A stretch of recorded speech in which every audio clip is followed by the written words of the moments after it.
It's Monday, it's 12:15 and we're live in Westminster.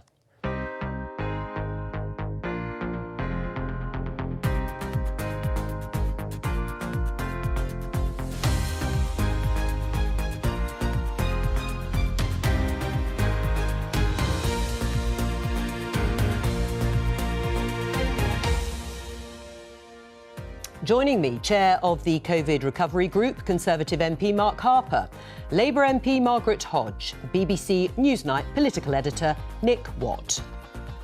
And today, the Prime Minister has been briefing the Cabinet on the lifting of lockdown in England. We already know it will be, in Boris Johnson's words, cautious. It is outdoors, 2 families, or the rule of 6 apply by the 29th of March. The 8th of March is the reopening of schools and 2 people can meet outdoors for a coffee. Does my guest Mark Harper think it's too cautious? Some children in Scotland and Wales are back to school today. I'm hoping to play with my friends and play the Lego and paint, because painting's my favourite thing to do. And Mummy doesn't let me do it at home. And a court said Matt Hancock broke the law by delaying publishing contracts during the pandemic. So was Keir Starmer right to say this? I don't want to call for him to resign. I do think he's wrong about the contract.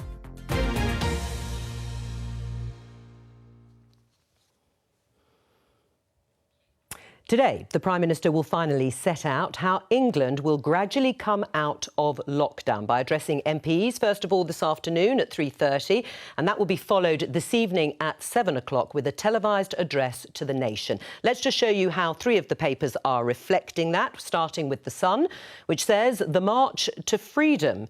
This is followed with a similar headline in The Mail, which says slow march to freedom, and finally in the Metro, the 4 steps to freedom. Now, we're clearly waiting for more details of what precisely will open up, but let's show you what we do know.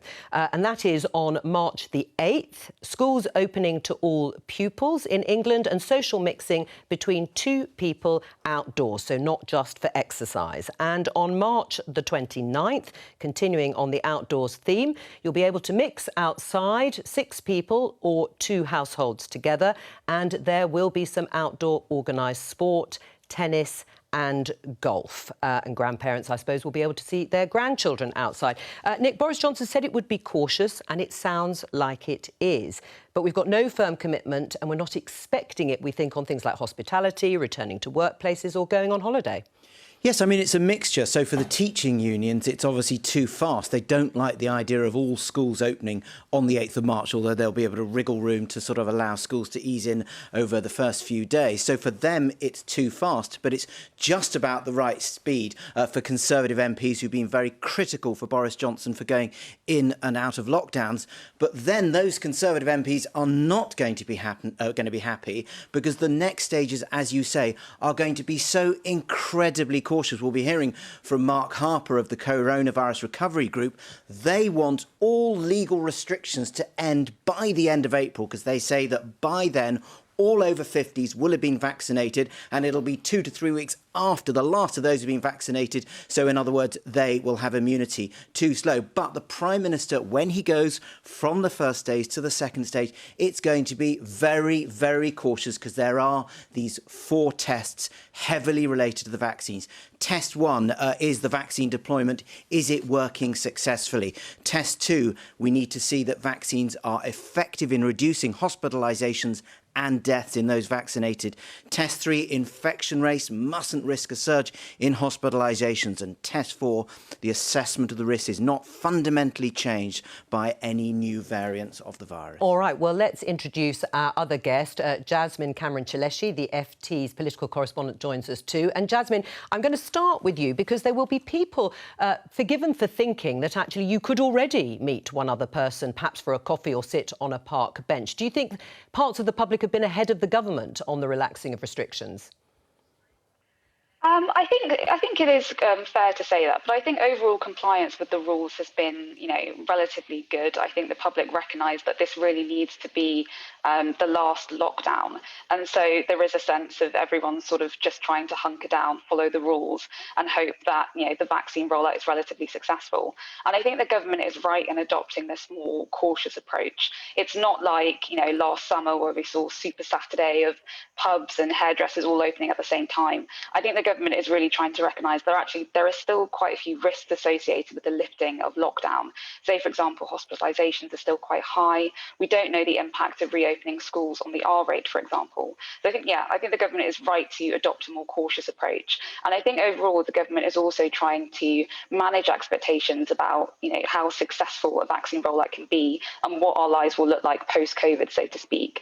So I think in the past we've seen a sort of messaging about the vaccine cavalry, and we've seen this sort of quite bolsterous language. But I think the government is really trying to recognise that even if we offer the vaccine to everyone in the country, not everyone's going to take it. There is still a risk of new variants. Yes. And we'll talk a little bit more about the vaccinations a little later on in the programme. But Margaret, in your view, does it look as if the unlocking from the pandemic is too slow or too fast in your mind? Well, I'm just hoping that the government has learned the lessons of the past year, because we had lockdowns too late, we had the lifting of lockdown too early, we had the failure to have that to have the immediate lockdown over the break, the half-term break, and we had eat out to help out, which proved to be a disaster. So I am really, really hoping that the government has learned its lessons. And I have to say, in my own constituency, and I'll compare it to Mark's, the rate of infection in my constituency is double the rate of the infection in Mark Harper's constituency. So do you think it's too fast then, this unlocking what we already know? No, I think we've got to start, and I'm really keen that we get schools back. I know we're going to talk about that a bit later, but I think the cautious approach, I only hope to goodness that this time round, the Prime Minister doesn't listen to the politics, to his backbenchers like Mark Harper, and does actually think about the public interest, because the public interest is that we want to come out safely. And for heaven's sake, we don't want to get into yet another lockdown down the line because we've lifted the lid too quickly. Right. Well, Margaret thinks the government's pace for now is correct and doesn't think the Prime Minister should be listening to people like you. Well, Margaret's entitled to her view. The point I would make is that we're in a different position than we were last year because of the impact of the vaccines. And it troubles me that people aren't really understanding the impact the vaccines are going to make. We know that they're going to lead to a significant fall in deaths and hospitalisations. And our view has always been to have a cautious approach, absolutely linked to the rollout of the vaccine. So we've protected now the top 4 groups, those that account for 88% of the deaths from COVID and about 55% of hospitalisation. So by the 8th of March, that vaccine effectiveness will have kicked in. That's why it's safe to bring schools back. And our argument is by the end of April, which I just remind people is nearly 2.5 months away, by that point, we will have vaccinated everyone over 50 and, importantly, everyone over 16 who's got a health condition that makes them vulnerable to COVID. All right, well, let Margaret come back. Let Margaret come back. At that point, it doesn't seem to me, let me just finish this, of course, it doesn't seem to me, once you've protected people who account for 99% of the deaths from COVID, it doesn't seem to me that lots of restrictions staying in place are actually sensible, and they're going to have a massive economic impact even after we've protected people. Margaret? Well, Mark, you're just thinking about the vaccination, and however welcome that is and great it is and the route out that it is. It's quite important, Margaret. It's the game changer. But that is not the only issue that you have to think about. So you've got to think about infection rates. You've got to think about hospitalization. You've got to think about death rates. And if the hospitals are still under massive pressure, we've still got 19,000 people in there. And this absurdity, I think you are driven too much by ideology. You just don't want the government interfering in the day-to-day decisions. And let me just say this. The British people aren't with you on this, Mark. The British people want us to come out of this lockdown in a safe way. And if that means waiting a little bit longer, they'll do it. If you remember, the British people started locking down voluntarily before actually the government told us to lock down on this third lockdown. Mark? Look, Jo, let me come back on that. Look, Margaret's right. Today, I absolutely agree. There are a lot of people in hospital and still too many people dying. The point is, by the end of April, that won't be the case. And I think the point that Margaret's forgetting is that once we've protected the people who are most vulnerable, if we keep lockdown in place for longer than it needs to be, once we're protecting lives and protecting the NHS from the vaccine, I'm afraid there are lots of people listening to this programme who are on furlough at the moment, who are going to discover they don't have a job to go back to, the business that they work for has collapsed, and there's going to be a huge amount of economic hurt and health consequences flowing from that. And we're going to be picking up the pieces for years to come, which is why it's so important schools go back. But keeping this going for longer than it needs to is actually very damaging. And I think that's why it's important that once we've protected people through vaccination, that we get the economy open again. Okay. And that's important for people in my constituency as well as in Margaret's. Margaret? I agree about schools. So that's one thing that Mark and we'll talk about that in a minute. We'll talk about that. Take that as a point of agreement then, Margaret. What? We'll take that as a point of agreement. Yeah, we have got a point of agreement on schools. But on the rest of it, what is much, much more damaging to the economy, Mark, has been the stop-start. So the coming in and out of lockdowns. So this has really got to be the last lockdown. And you may be right. I mean, focusing on dates is just the wrong thing to do. You may be right that there won't be a new variant. You may be right that hospitalization goes down. You may be right that the rate of infection goes down. You may be right. But to set that now is simply wrong. What we've got to do is go step by step, very slow. I mean, my hope is that the Prime Minister sticks to this, and I will certainly support him if he does. But we have to go step by step so we're safely out, because in the longer term, that is better at protecting jobs and the economy than it's this stop-start that we've had of people coming in and out over the last year. Remember, we're on our third lockdown now. Mark, what are you going to... Yeah, go on, come back on that and then I'll ask you a question. Those 2 points up briefly. So first of all, on the point about variants, if we decide that we're so scared about a potential new variant, then I'm afraid we're never going to get out of lockdown. We're going to be stuck in this forever. That's the first point. The second point on dates, we've been very clear.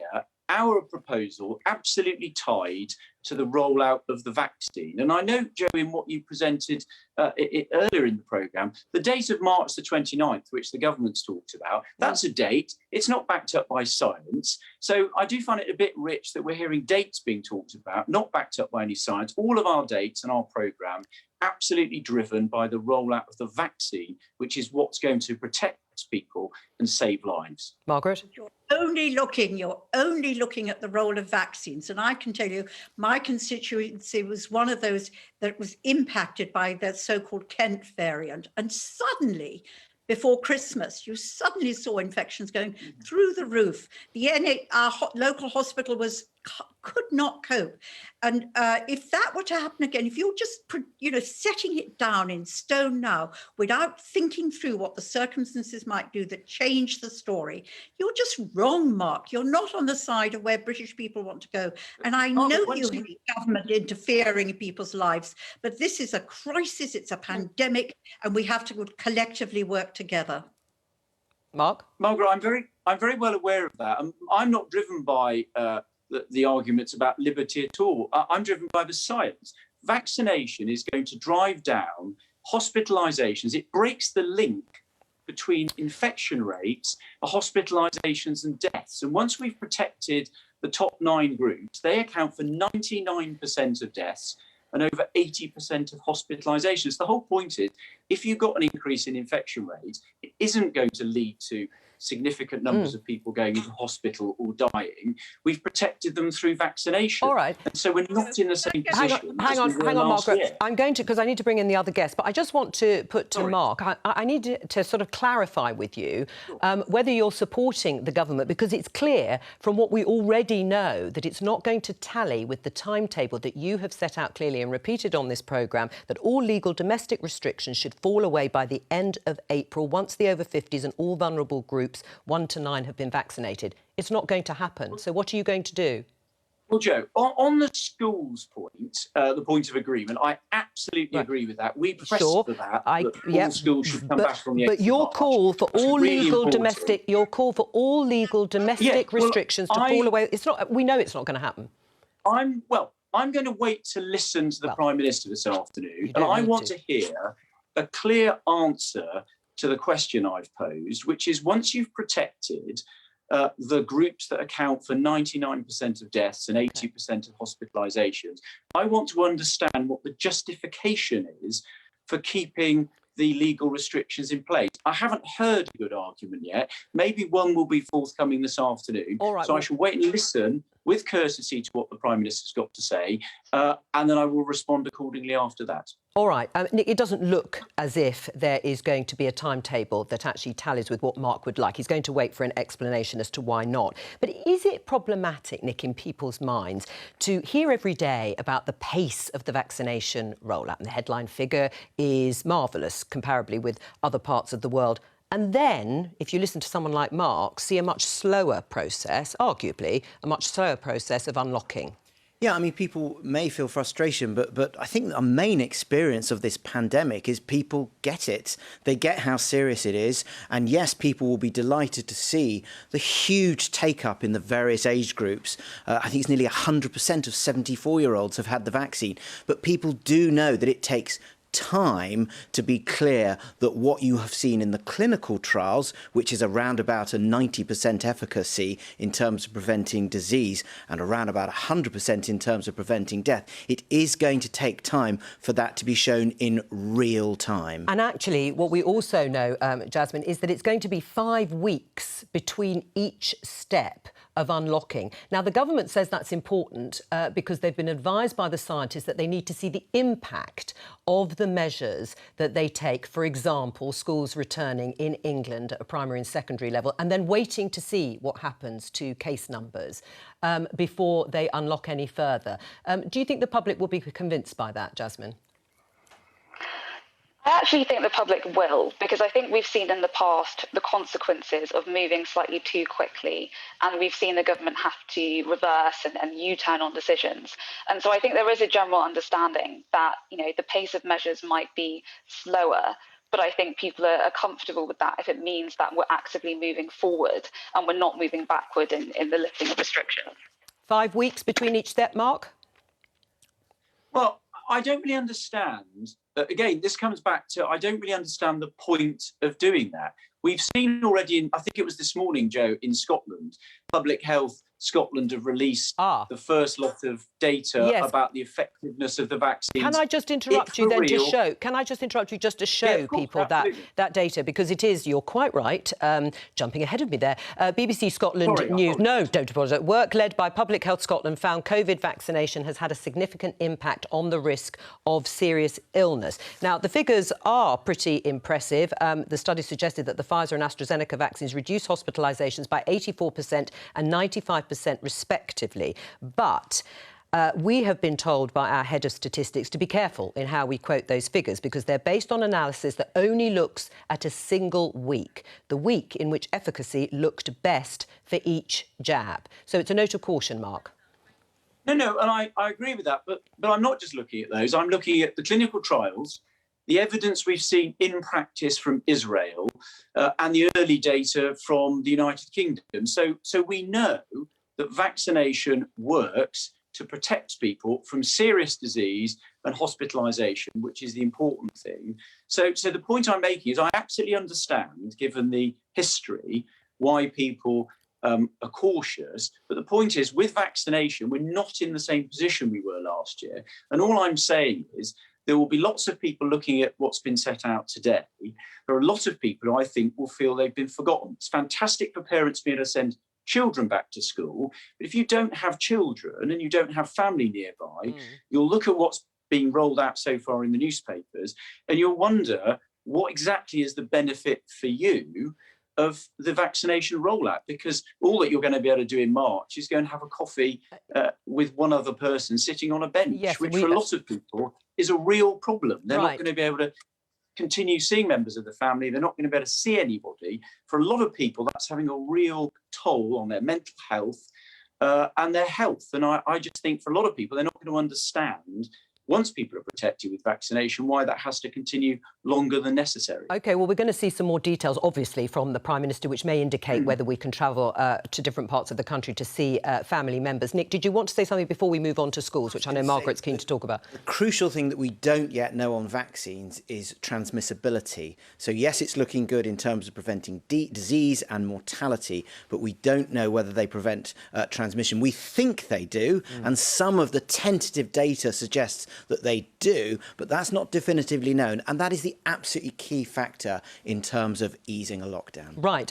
We're going to be speaking to Jeff Barton, the General Secretary of the Association of School and College Leavers, in just a moment. Jeff, before we come to you, I'm just going to show our viewers pictures of school children. Look at this little boy, desperate to get back to school, running to the school gates.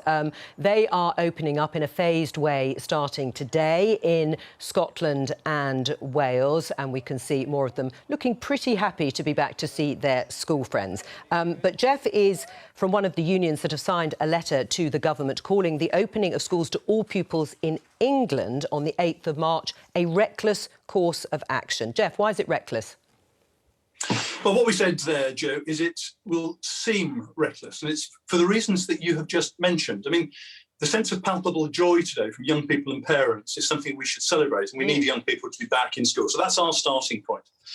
But as you can hear from your discussion, it feels like everyone is an expert and everybody knows the way to do it. And all we would say is that decision made right on the first day of the term in January, to send all of those primary children into school, and then at the end of the day, the Prime Minister was describing primary schools and those young people as vectors of transmission. Yes. And then to have this lockdown, what we're saying is to suddenly on March the 8th, if this is the plan, to have 10 million children possibly being dropped off by their parents on one day. Right. That would seem extraordinary. Yes, although it's not suddenly, is it? Because it's been talked about for quite a long time, Jeff, and actually the government has been very clear to leave at least 2 weeks between the announcement today officially and those children returning to school. And we've also talked about the top 4 groups earmarked for vaccination will have been completed and had time for the impact of that vaccine to be established, and they account for 88% of all deaths from COVID. So why is it reckless?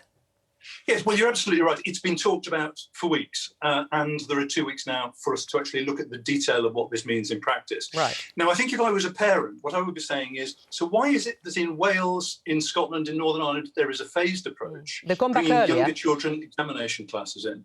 They've gone back earlier, though, haven't they? They've gone back today, phased. They have gone back earlier in a planned and phased way. And it seems to me that if our starting point was, what do we need to do between March the 8th and Easter to bring every child back into school? What is the best route map for that? I just think we wouldn't have the risk that I think a lot of us worry about, that could we be doing too much too quickly? Now, the scientists may absolutely reassure us on all of this, but I don't think it's unreasonable for a whole group of organisations, including those people who represent governors, to say, can we just make sure we get this right and we're proceeding cautiously? And if you were advising Boris Johnson, the Prime Minister, what would you be saying to him in terms of how quickly they go back between March the 8th and Easter? Well, that's something I can't do. I'm an educationist. That's why we are so reliant on But you've talked about phasing. Science. You've talked about phasing it back. Are you talking about days or weeks, or perhaps delaying some secondary school years till after Easter? Well, I think there's 2 things in that. I mean, I think there is a logic to those youngest children being able to go back into their schools in the way that we're seeing in other parts of the UK. I think there's a strong argument for young people in further education who need specialist equipment to do it. Similarly, young people who are going to graduate in medicine. And in secondary schools, let's get those young people who aren't sure how they're going to be examined in the summer, but they need to get those routines. Now, the government's own guidance in terms of secondary and FE, if we are going to do those lateral flow tests, make it impossible that those young people will all be able to be back on March the 8th. Let's have a bit of clarity and nuance around that. And that, for some schools, larger schools, is likely to take 2 weeks if those young people are going to be tested before they go into their classroom. Margaret, where are you? I'm really, really furious with the Education Secretary that we find ourselves in this position today. I think getting children back into schools is the most important thing you can possibly do. You can actually suspend businesses, you can compensate businesses, you can't stop children's lives. No, and they're going back now on March the 8th. They're going back on March the 8th. I think the thing that makes me so angry, Jo, is we've had such a mess up of this. We've had a mess up on the laptops. The quality of the education that children are getting is very, very variable across the country. I've got the highest level of child poverty in the whole of Britain in my constituency, and I know that the children in my constituency are not getting what they should. And what really should have happened? Why are we here at the end of February still arguing about who should be responsible for doing the lateral flow testing in schools? But do you want them back, Margaret? Do you agree with the government returning all pupils on March the 8th? Absolutely. But what makes me so you think Jeff isn't right on this? Jo, let me just say this, they should be returning safely. And what is so awful about this is that the government has had months to negotiate quite properly with Jeff and his colleagues, to listen to them and to sort out these issues, like who is responsible for the testing, like making sure the ventilation is appropriate, like bringing in additional classrooms in the playground if you needed to do that. All that should have been sorted. And the lack of leadership that has been shown by government on this, I think is outrageous, because nothing's more important than giving children the best start in their lives. Right. Well, Jasmine, Labour have said they do broadly support, as you've heard there from Margaret, the return of all pupils back to school on March the 8th. Yes, with these caveats. It's difficult for the Labour leader, isn't it? Because he would probably like to support the unions on the one hand, but on the other, he wants to see all pupils go back to school. Yes, I think he's in quite a tricky position because... I think you've just frozen. We'll come back to you as soon as we get... Jasmine, I think there might be a slight problem with the line. I'll just go to one of the other guests and then we can return to you. Mark, what do you make of what Jeff is saying? Well, look, I fully support schools going back on March the 8th. I think it's good that we've given, as we promised, 2 full weeks' notice to schools, school leaders that Jeff represents, and teachers, so that they can continue the work that they've done on planning to make this go well. Obviously, they've got a lot of kids in school already, those of key workers and vulnerable children, so they can bring the rest of the children back. But the evidence is clear. Children being out of school has a massive detrimental effect on them. They are at almost no risk from COVID, and it's important we get them back to school as fast as we can. Yes, Mark, but was it an avoidable row? Was it an avoidable row, though, with the unions on the basis of what Margaret has said? You could have had these discussions before. Well, look, I don't know. Look, I've heard Jeff talk about these issues before, and he's always approached this, I've found, in a very sensible way. I don't know. I'm not in government. I don't know what discussions have taken place between the trade unions and the Education Secretary. But I would hope that now that we've said schools are going back, I would hope that they can all sit down together, use the next 2 weeks, have a very smooth plan to get kids back to school on March the 8th, so that they can continue their education and their social development. All right, Margaret, I'm going to come to you in a moment, but I want to return to Jasmine because we've got her sound back. Jasmine, you were talking about the Labour leader and the position he's in. Yes, so I was saying he's in quite a tricky position because he's trying to, on one hand, balance the demands of what the unions are saying. And they are, as Margaret was saying, that they're frustrated because, these conversations, should have been happening over the past weeks. It shouldn't have got to a point where on the day where the government is, set to announce the plan on schools, that there's this tension between the government and the unions. But I think on the flip side, there is a real recognition of the long-term impact of school closures and the detrimental impact that is happening on children's mental health. And SAMA really feels the need to, to support, those young people who have been negatively impacted by the closures. So I think he's in quite a tricky position at the moment. I think we might have just lost you there. Jeff, it does sound as if everybody across the political spectrum would like pupils to be back all at once, all on 8th of March.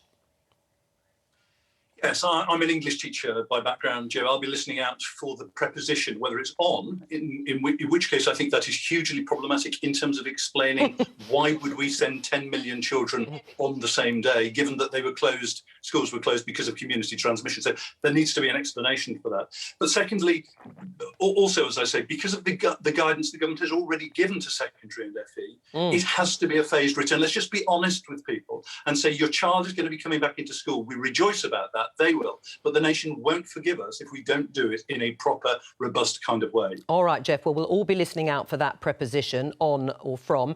Margaret, did you want to say something just before we move on to something else? I'm left on this in feeling that the Secretary of State for Education would rather have a fight with the unions or try and make political capital with the Labour Party on, have we got a conflict? I don't think we have, than getting on with the business that he should have been doing for months and months and months now, Joe, in sorting out these issues so that we can open our schools safely. But most important, I think getting children back into school is the paramount number one thing that we need to achieve. So I do support 8th of March opening. Well, as we've established, you and Mark agree on that point, certainly on the 8th of March. We're going to talk about the vaccination more specifically because we know the headline rate is impressive, 17.5 million people immunised thus far. It isn't evenly spread across all parts of the UK or all parts of England or communities. Some of them are falling behind. I just want to show this story in the Mail Online. Almost half of the at-risk ethnic minority residents of Birmingham have not had the COVID vaccine yet, as widespread hesitancy threatens to derail lockdown easing. We also know from data in London that the suburbs seem to have been vaccinated far more quickly than in the centre. And Margaret, you have concerns, you've mentioned them briefly, but you have concerns about your constituency and you've written to Nadeem Zahawi, who is in charge of the vaccine task force. The figures are slightly better from when I wrote to him, but if I say to you, Joe, half of the staff working in care homes today have not been vaccinated, and only 70% of those who are extremely vulnerable have been vaccinated. And even if you look at the 70 to 80s group, we're only just over 80%. And I think this is much more complicated. I mean, I think that the government is trying harder here, but I don't think they've actually got it completely right. It's not just about ethnic minority issues, although they are important. It's also about access. Put yourself in the position of a care worker. You've done a 12-hour shift. You're on low pay, you haven't got a car, you're in Barking, you haven't got a car, you've got to go home and put the food on the table for your husband. And then you're expected to go across the river to the O2 centre to get your vaccination. It's probably the last thing you do. And I think that's access to vaccine has been one of the issues. The other issue is that in areas like mine, I think you've got to work doubly hard, probably, from what you've got to do in Mark Harper's constituency, in Mark's constituency, because GPs have got to really be proactive. I think you've got to go beyond just thinking about health service and how they relate. I mean, one of my ideas was, why can't, every time you come out of a supermarket and you pay at the till, why can't you then get a little leaflet that, busts the myths about what vaccine can do to you that are on social media? The final thing, can I just say this, Joe, because it's really important. When I talk to my constituents about vaccine, social media is key. That's where they get their information. But we all live in social media bubbles. So we have to get into those social media bubbles of minority communities in particular to start busting those myths. Well, Jasmine, you've asked about this at the Downing Street briefings. What sort of responses have you had? The government have been really keen to stress that, they're aware that this is an issue. I think it was a couple of weekends ago they published their vaccine uptake plan, really aimed at looking at how they can boost confidence among various groups of people in society. The government has also put in place campaigns to really tackle disinformation, particularly as it spreads on social media, especially family WhatsApp groups. And we saw a couple of weeks ago that there was a cross-party group of Black and Asian MPs that launched a campaign again, aimed at boosting confidence. And so the government's argument is that it's aware of the issue and is, constantly working to ensure that as many people as possible take the vaccine. But I think there's definitely more that could be done. I think it's really important that, the message is sent out to people that, even if you happen to miss your offer of a vaccine, or if you ignore it the first time, that the NHS is still able to vaccinate. You haven't missed your chance. I think it's really important that we also have culturally competent messaging. So ensuring that information as it relates to vaccines is available, translated in lots of different languages, for example. I think it's also key that local authorities on the ground have a bit more data and have as much data as possible in regards to how many vaccines have been offered, how many vaccines have actually been taken up. Because I think at the moment, sometimes you'll see an occasional study about this, you'll see stats from hospital. I think making sure that, those administering the vaccine has as much information as possible is definitely key. And on the basis of that, just briefly, Mark, to finish off on this subject, do you agree with Margaret that perhaps the government and the NHS has to work harder in constituencies like Margaret's than in yours in the Forest of Dean?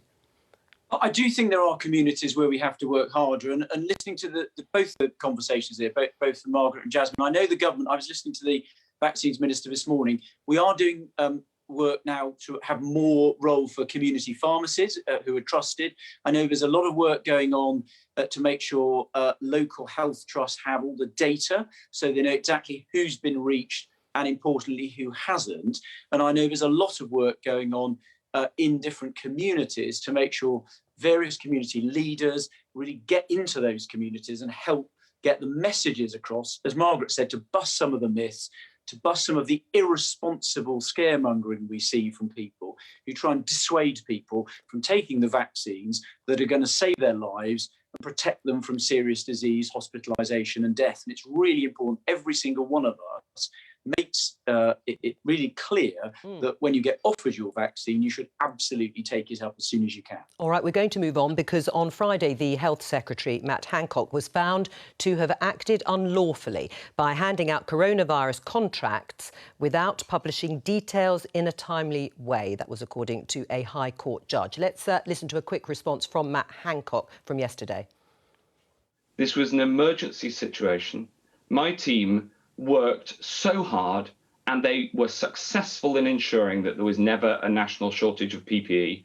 I back them every step of the way, and any Secretary of State would, and the whole nation should be, and I think actually in very large part is incredibly grateful for the work they've done because we've saved lives. Now, of course, there's the loose ends that need tying up, but what is most important in the middle of a pandemic is you do everything you can to save lives.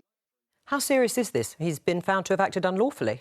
Indeed he has, and I'm not sure his explanation would wash with Mr Justice Chamberlain, because he said that the delay, as you say, you're meant to publish these contracts within 30 days. It was getting to about 47 days. Matt Hancock says that was only 2 weeks. But Mr Justice Chamberlain, in his judgment last night, said the public were entitled to see where this money was going to, how it was being spent on. He talked about how it was a historic failure by the department. Is Matt Hancock safe on this? Absolutely he is. Boris Johnson can't stand this sort of stuff. He regards it as a media squall. He'll think the mob are chasing a member of his cabinet and he won't want to see him go. And the Matt Hancock explanation, I imagine, will wash with Boris Johnson, which is that we were in the middle of a pandemic and we had to focus on that, getting the equipment, getting the PPE, rather than dealing with this exactly on time. Right, well, it may not wash with the Prime Minister for the reasons that we've just heard, but the public may be thinking, well, hang on a second, a senior member of the government has been found to have behaved unlawfully, handing out these coronavirus contracts without transparency, and nothing's going to happen. Well, I think, Jo, if you go back, to be fair, and listen to what the Secretary of State said, I understand all the information has been published. There was a delay in publishing it because publishing it takes up resources. And I have to say, I've been a minister.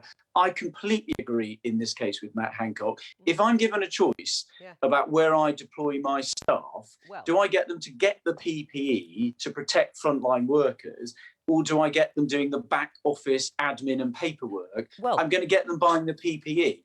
Clearly, in an ideal world, you do both. But if I'm given a choice, the choice is to get the PPE to the people to save lives and protect them. Right. And if it means that you file the paperwork a bit late, it's not ideal, but I think that was the right choice to make to put lives first and worry about the paperwork afterwards. Margaret, I mean, the public will agree. They made the right decision. The public will agree with that, won't they, Margaret? No, absolutely. This is not about just getting the paperwork in the right position, Mark. This is about how your government is using our money, public money, your constituents' money. And what has emerged, the only reason you want transparency is to see how the money is used. And what has emerged drip by drip on this whole issue is that the money's been given to cronies. They've not, and over 99% of the money, this is the National Audit Office, only over 99% of the contracts were given out without a competitive tender. And they've gone to people who haven't delivered properly and who have wasted our money. And the worst thing was what was in the papers yesterday. Here's this contract with a friend of our Secretary of State for Health, a friend of his who he pulls a pint with, who ran a company that produced plastic cups and lunch boxes, throwaway lunch boxes. And suddenly they've got a £30 million contract to produce test tubes. All right. And what are they doing? They're breaking the rules around health and safety. They are probably breaking planning regulations. They're being investigated by the authorities, and they're burning waste. Well, let's get Mark. Needs to be investigated. Right, Mark? Well, there's two things there that Margaret's mashing together. The court case was nothing to do with who the contracts had been awarded to. It was purely about whether the Secretary of State had published the details quickly enough. Now, I accept it's not ideal if there's a delay of a couple of weeks. Rather than publishing them in 30 days, you publish them in 46 on average. But I think the reason the Secretary of State gave, that people that were involved in this work were focused on buying the equipment to save lives, was the right choice to make. All right, well, I'm happy for the public to make that judgment. You've said that, but hang on. I just want to show. Hang on. I'm just going to answer. All right, go on. On Margaret's specific point, look, I don't know the details of this specific case. I'm sure it will be looked into by the appropriate bodies. There are proper controls. Ministers can't just hand out contracts. I've been a minister, and Margaret's been a minister. That there are proper processes. Officials make sure that proper processes are followed and there are proper rules. Right. In a pandemic. I've got a list here of contracts. Hang on, Margaret. Margaret, I'm going to come back to you because I just need to explain to our viewers that over this issue of him behaving unlawfully, Matt Hancock, Keir Starmer, the Labour leader, was asked whether he should resign. And Keir Starmer said no, well, certainly not at this point. It wasn't the right thing to ask for his resignation. But, Jasmine, I would like you to just explain this tweet then from Nadia Whittome, another Labour MP, a colleague of Margaret's, who said the government awarded public contracts to Tory friends and donors, which is what she's been talking about. Matt Hancock acted unlawfully, keeping it secret. He should resign. Why isn't Keir Starmer calling for him to resign? So Starmer's in quite a tricky position at the moment because on one hand, the Labour Party want to be seen as supporting the vaccine rollout and the lifting of restrictions, and they don't want to be seen to be sniping from the sidelines. But on the flip side, they are trying to establish themselves as a credible opposition and trying to assert themselves in the public image. And so I think Starmer was trying to balance those two demands. And I think certainly, as he said, that there are those within the party who would have perhaps favoured a more robust response. But I can imagine Starmer probably thought on balance, how likely is it that Hancock is going to resign? Not very likely. How likely is it that the government sticks by Hancock? Very likely. And so on balance, there was probably a judgment made that actually, this might not be the time for Labour to take a very firm stance on this issue. All right, Margaret, we haven't got long. Do you agree with Nadia Whittome? A more robust stance? He should resign and Keir Starmer should call for it? I don't think this is a tricky position. No, I agree with Keir Starmer. And what I just wanted to, I totally agree, because I think we've got to focus on the issue, not the man. And that's much more important. This is just, I chose one contract. I could have chosen, I've got a whole long list here of contracts that went to cronies, where cronies were brought in. I've got contracts that didn't deliver, contracts that went to where the money went out of the country to a tax haven, and contracts which just were no good value. Well, we've run out of time. We've run out of time, even though you haven't gone through your full list. Mark Harper was shaking his head there. Obviously, he doesn't agree, and that's certainly the accusation. We'll save it for another programme to dig deeper into those allegations, Margaret. But that's all from all of us today. Thank you to my guests for an interesting programme.